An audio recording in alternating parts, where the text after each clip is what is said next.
जय गुरुदेव, जय गायत्री माता। राग शमन करता है वीत राग का ध्यान। इसमें प्रेरणा पंडा जी लिखते हैं कि अंतर यात्रा का विज्ञान योग पथ को प्रकाशित करता है। इसके प्रकाश में योग पथ की सूक्ष्मताएं, गुहाताएं, गहरे रहस्य उजागर होते हैं। योग पथ के पथिक इस प्रकाश का सहारा पाकर इधर उधर अटकने भटकने से बचते हैं। अंतर यात्रा विज्ञान का प्रकाश उन्हें न केवल उच्च स्तरीय प्रेरणाएं देता है, बल्कि उनके अंतस को पवित्र बनाता है। वे जीवन की अनगिनत भ्रांतियों से मुक्त होकर समग्र रूपांतरण की ओर अग्रसर होते हैं। यह एक ऐसा अनुभव है जिसे अनेकों ने पाया है और वे इसमें जी रहे हैं। उन जिन्होंने भी अपनी अंतर यात्रा के लिए इस योग कथा का अवलंबन किया है, वे इसके पुण्य प्रकाश से सदा लाभान्वित हुए हैं। उनकी साधना में आने वाले अंधेरे इसके प्रभाव से उजाले में बदलते हैं। उनकी अटकनों को नए द्वारों की आहट मिलती है। उनकी भटकनों में ने नई राहें पाई हैं। कठिनाइयां बस हैं कि जिनकी चित्त वृत्तियां बहुमुखी हैं, वे अपने आंतरिक प्रकाश को न तो खोज पाते हैं और न पहचान पाते हैं। ऐसों के लिए महर्षि एक नया सूत्र देते हैं। इस योग कथा का यह अगला सूत्र बहुत ही सुस्पष्ट है, साथ ही सामान्य साधकों के लिए साधना के ढंग से अति सहज भी है। महर्षि का यह सूत्र है, वीत रागता का को जो उपलब्ध हो चुका है उसका ध्यान करो। महर्षि पतंजलि का यह सूत्र उनकी परम करुणा का सुस्पष्ट प्रमाण है। वे मानव चेतना के परम वैज्ञानिक होने के साथ परम करुणावान भी थे हैं और एक ओर जहां अस्तित्व की सूक्ष्मताओं, गुहाताओं एवं गहरे रहस्यों व भेदों को उजागर करते हैं, तो दूसरी ओर वे यह भी ध्यान रखते हैं कि योग की निर्मल सरिता सभी के लिए है बहे, सब इससे लाभान्वित हों, सभी इससे सुख पाएं। वे भी जिनकी प्रज्ञा बहुत समर्थ नहीं है, जिनमें योग की जटिल प्रक्रियाओं को करने समझने की योग्यता नहीं है, ऐसे साधकों के लिए महर्षि पतंजलि माँ की भांति हैं। वे उनकी उंगली पकड़कर चलाने की एक अंतर यात्रा पर चलने के लिए एक सूत्र देते हैं, एक नई प्रक्रिया, एक नई विधि खोजते हैं।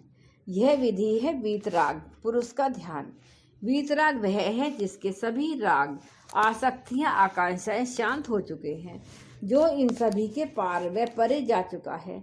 ऐसे व्यक्ति का ध्यान ऐसों में एक तो स्वयं महर्षि पतंजलि हैं, साथ ही उनकी परंपरा में एक और भी अनेक हैं। बुद्ध पुरुषों की बड़ी समस्त परंपरा ने इस धरा को धन्य किया है। समय समय पर अनेक वीतराग विभूतियों ने यहाँ योग की चरम सिद्धि पाई है। इनमें वशिष्ठ, विश्वामित्र, नारद और प्राचीन ऋषिगण हैं। भगवान श्री कृष्ण, प्रभु श्री राम, बुद्ध, महावीर, ईसा आदि अवतारी सत्ताएं हैं। महर्षि अरविंद, रामकृष्ण परमहंस, भक्तिमती, मीरा आदि संत हैं और इस युग को अपना तप साधना से प्रेरित, प्रकाशित, प्रभावित करने वाले युग ऋषि परम पूज्य गुरुदेव हैं। ये सभी वीतराग हैं। ये सभी आसक्तियों, आकांक्षाओं से पार हैं। इनके प्रति गहरा लगाव, सहज प्रेम, इनका भावपूर्ण चिंतन साधक की चेतना के तंतुओं को इनकी विराटता, पवित्रता से जोड़ता है। ये सभी एक रस हैं, शिव में हैं, परंतु जिसका मन जिसमें रमे हैं।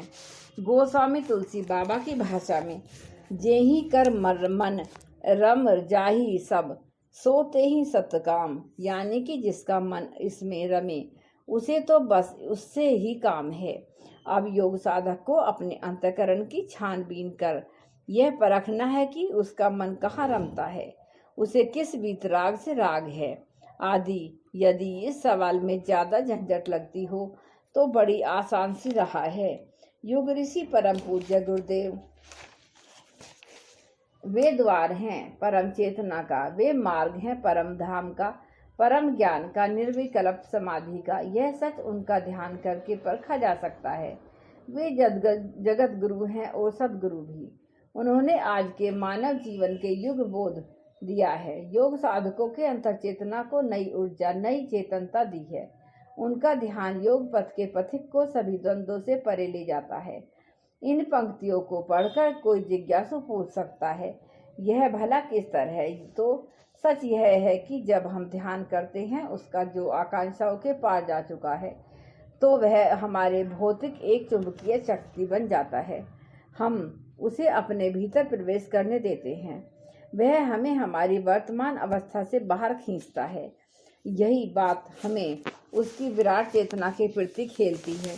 यदि हम लगातार उसका ध्यान करते हैं, उसकी वीतरागता में खोए रहते हैं, तो देर सबेर हमें उसी की भांति हो जाएंगे, क्योंकि ध्यान की प्रक्रिया ध्यान करने वाले को ध्यान की विषय वस्तु की भांति बना देती है।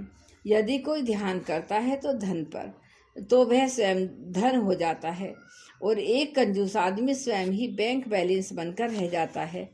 उसके भीतर नोटों के सरकने और सिक्कों के खनकने के सिवा और कुछ नहीं बचता।